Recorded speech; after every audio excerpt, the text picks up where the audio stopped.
Olá, gente. Sextou, tenho certeza que sim. Muito boa tarde a todas, muito boa tarde a todos que estão aqui. Desregulação emocional é o nosso tema de hoje. Eu quero convidar você para juntos nós pensarmos um pouco sobre esse tema que é tão importante. Então, você que está entrando aí agora, ou você que vai entrar depois assistindo essa live, desregulação emocional é o nosso tema de hoje. E é uma alegria poder estar aqui com você nesse sextou, mais uma vez, né?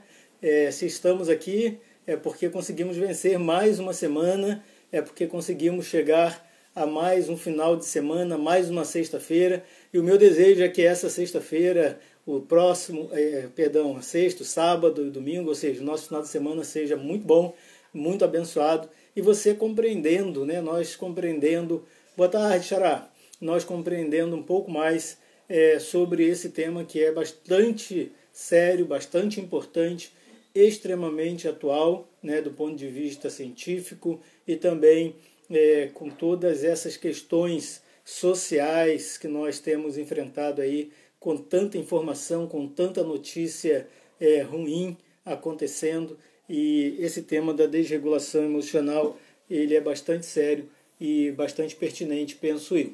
E só lembrando que na próxima sexta a gente vai então falar o contraposto disso, né, que é a regulação emocional. Mas se você conhece alguém aí que precisa desse tema, ainda dá tempo de você enviar para ele o link para poder participar conosco. Então vamos lá, gente. A nossa pergunta inicial, né? Como é que você está se sentindo agora? Qual a emoção que está aí dentro de você nesse exato momento, nesse início de tarde de sexta-feira? O que você está sentindo? Está triste? Está feliz? Está animado? Está desanimado? Está esperançoso? Sem esperança? Está sentindo orgulho de você depois de uma semana agitada de trabalho? Eu espero que sim, tá bom? Não vou ficar aqui gastando muito tempo falando sobre isso, porque algumas pessoas têm me mandado mensagem falando que o tempo está muito curto, o tempo aí de 15 minutos. Mas eu espero realmente que a gente consiga avançar um pouco nesse tempo. Lembrando que os nossos encontros aqui são informações muito básicas realmente, né? Porque o tempo é muito curto. Então, se você tiver alguma pergunta, quiser saber de alguma coisa, mande lá para mim no meu WhatsApp a sua pergunta e eu com certeza vou responder você, tá bom? Então vamos lá, gente. Desregulação emocional. Eu coloquei lá na chamadinha que a imagem, e de fato é a imagem que mais me vem à cabeça, é a imagem daquela mesa de som, né, que você tem, que nós temos ali vários botões, e um está para cima, outro para baixo, e aí você tem um tão próximo do outro ali ou ao outro, para tentar dar o máximo possível de qualidade no som dos instrumentos ou da voz. Com as nossas emoções não é algo muito diferente. Que bom, Angela, que você está esperançosa, com fé, com essa esperança aí no coração e na vida. Então, com as nossas emoções não é muito diferente, né? A gente tem várias emoções dentro da gente, emoções que a gente considera positivas, emoções que a gente considera negativas, né? A gente não tem emoções neutras, né? Mas a gente tem que organizar essas emoções com as nossas várias relações. A gente tem que organizar essas emoções nos nossos vários contextos, a gente tem que organizar essas emoções nos vários momentos do dia, e isso demanda algumas habilidades, certamente. E a primeira coisa que eu quero dizer para você e compartilhar com você nessa tarde é que a desregulação emocional em si, ela não é necessariamente um problema, ou não é necessariamente um quadro patológico, né? O que significa isso? Não é uma doença, necessariamente, a gente pensar na desregulação emocional, porque todos nós vamos ter em algum momento, ou em alguns momentos, ou em vários momentos da vida, essa questão da desregulação emocional. Imagina, por exemplo, uma pessoa que recebe a informação, uma notícia de que um familiar sofreu um acidente.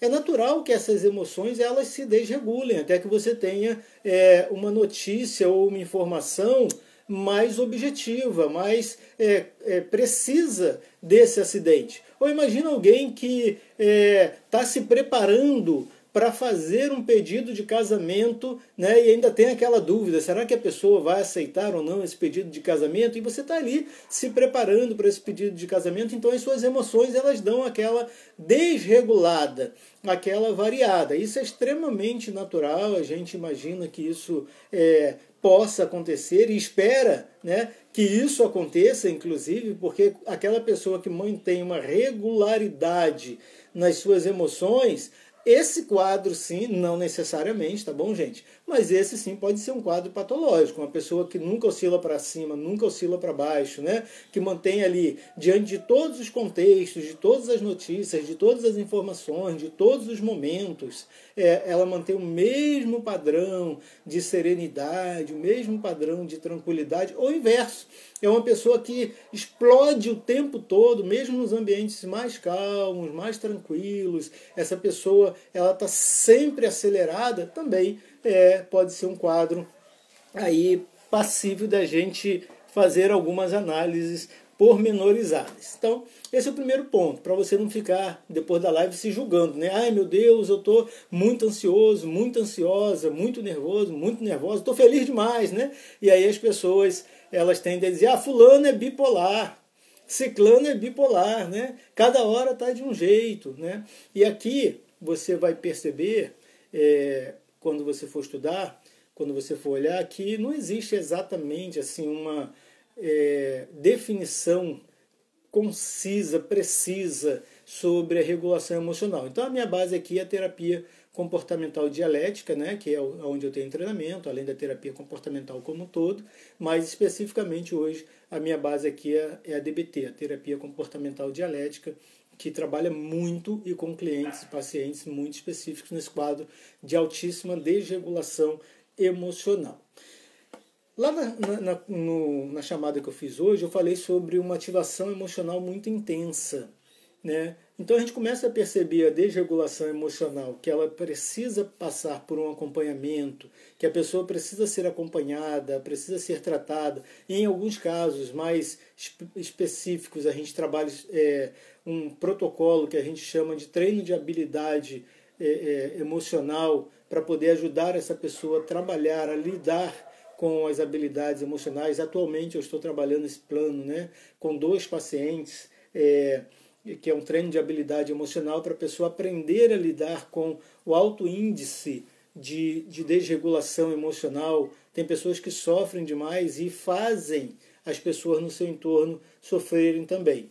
Então, quem é que geralmente a gente indica para um treino de habilidades emocionais? Pessoas que têm um alto índice de ativação emocional. O que é um alto índice de ativação emocional? Uma ativação emocional muito intensa.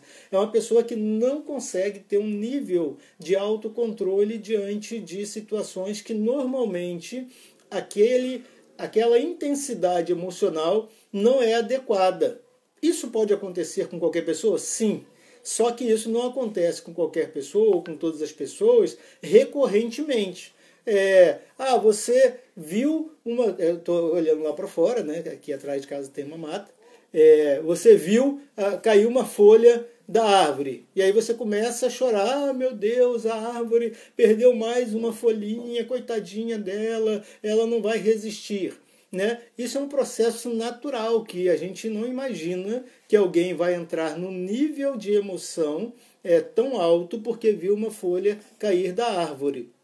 Ou, como eu já relatei em uma outra live, uma cliente que eu tinha que começou a entrar no nível de ansiedade muito alto quando começou a guerra na Ucrânia, algo extremamente distante, extremamente pesaroso, muito sofrido, nós sabemos disso, mas que eu não posso me impactar a ponto de eu paralisar a minha vida, entrar no nível de estresse, de ansiedade, a ponto de ter um episódio de pânico, porque eu não consegui regular a minha emoção. Né? Ao passo que eu falei com um cliente que eu atendo da Inglaterra e eu perguntei para ele como que estava lá a situação. Ele falou, Marcos, aqui está tudo tranquilo, ninguém está preocupado que a guerra vai chegar até aqui na gente. Ou seja, é alguém que consegue compreender uma realidade, uma necessidade. Ele diz, olha, nós estamos ajudando, enviando donativos, enviando comida, enviando roupas, fazendo o que nós podemos, mas nós entendemos que a guerra não é nossa.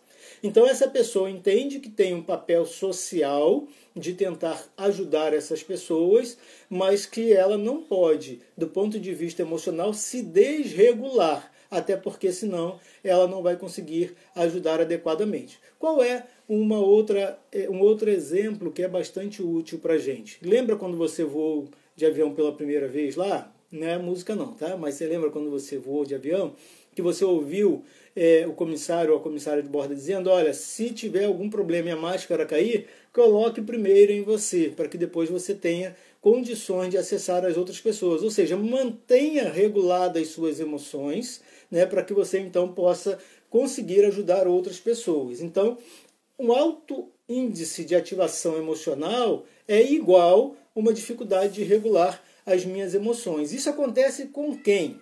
Geralmente, com pessoas que têm um padrão global de desregulação emocional muito alto. Um padrão global, não é pontual, não é específico. Na vida da pessoa, ela não sabe onde começa uma emoção, onde ela sobe, onde ela desce e como termina.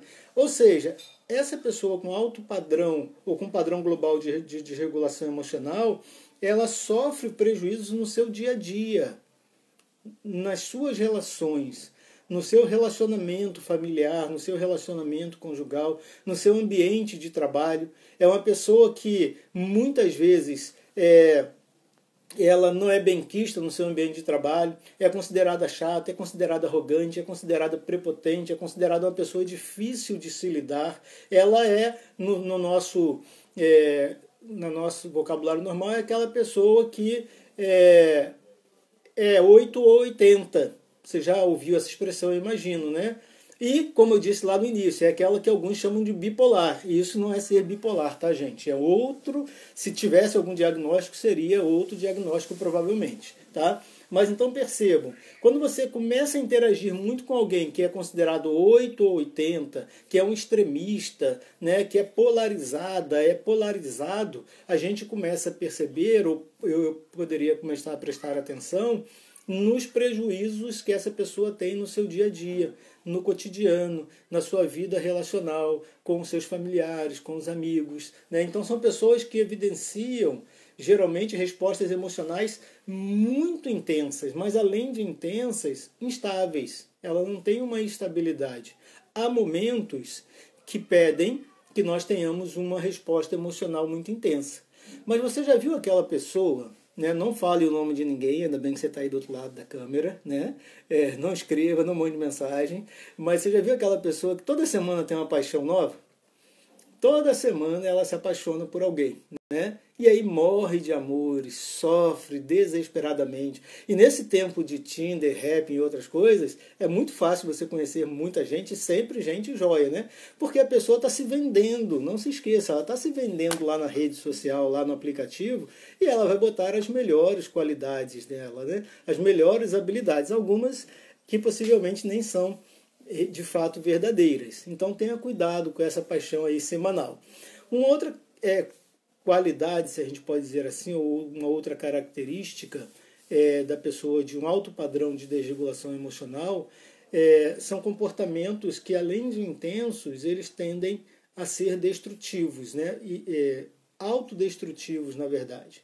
É como se a pessoa estivesse combatendo contra ela mesma em muitos momentos, nas ações, nas decisões, nas escolhas que ela faz. Por exemplo, bebe demais, começa a usar ou usa excessivamente drogas, né?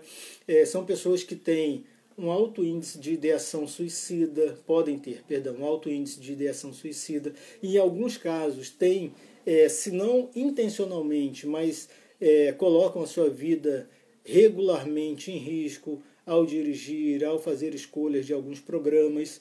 E nós temos uma sigla que é a CASES, que é especificamente a gente utiliza na DBT, que é a terapia comportamental dialética, que são pessoas que têm comportamentos autolesivos sem intencionalidade suicida.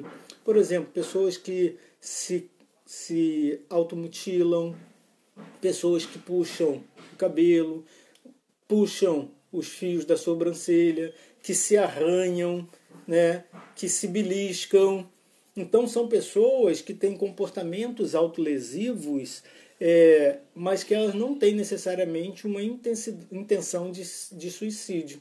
Só que para amenizar esse sofrimento momentâneo, elas acabam, por uma desregulação emocional, utilizando uma habilidade ou uma ferramenta, um comportamento não adequado para erradamente tentarem equilibrar, regular a sua emoção, puxando o cabelo, puxando o pelo da sobrancelha, puxando a orelha, como eu disse, se arranhando, se autolesionando, se cortando os braços, enfim, né? Áreas aí do corpo, fazendo sexo desregrado, bebendo exageradamente, utilizando drogas exageradamente. Então são problemas que as pessoas enfrentam, né, que são mais recorrentes e são maiores nas relações interpessoais e que são, como eu disse, emoções instáveis e muito, muito, muito intensas. Para a gente finalizar, uma outra característica de pessoas com alto teor de desregulação emocional é a dificuldade que essas pessoas costumam ter de levar adiante projetos de vida, sobretudo projetos de vida que demandem um resultado a médio e longo prazo. Porque a impulsividade é a marca padrão dessas pessoas. Então, quanto mais rápido o resultado, melhor. Por isso, um alto nível, alto teor de desregulação. Porque é tudo para já, é tudo para agora. Eu preciso sentir, eu preciso viver, eu preciso experimentar. Então, eu não tenho condições de esperar. E é por isso que explode, é por isso que perde o rumo, é por isso que se apaixona muitas vezes semanalmente. O que a gente faz então, Marcos, com essa situação? Aí eu vou falar sobre isso semana que vem. Hoje a gente falou de desregulação emocional. Semana que vem eu falarei sobre regulação emocional. Como a gente lidar com essa situação. Porque aqui a gente quer levantar o problema, né, de alguma forma, mas também quer ajudar você a tentar resolver da melhor forma possível essa situação. Então, se você conhece alguém, ou se infelizmente você está numa condição como essa, faça contato comigo, eu terei imenso prazer em tentar ajudar você da melhor forma possível. Mais uma vez, um grande abraço a todos vocês, um excelente final de semana. Viva o restante de sexta-feira da melhor forma que lhe seja possível, com qualidade, seguindo em direção aos seus valores, e que o seu final de semana seja um final de semana muito, muito bom. Grande abraço a todos, Deus abençoe e até a próxima sexta.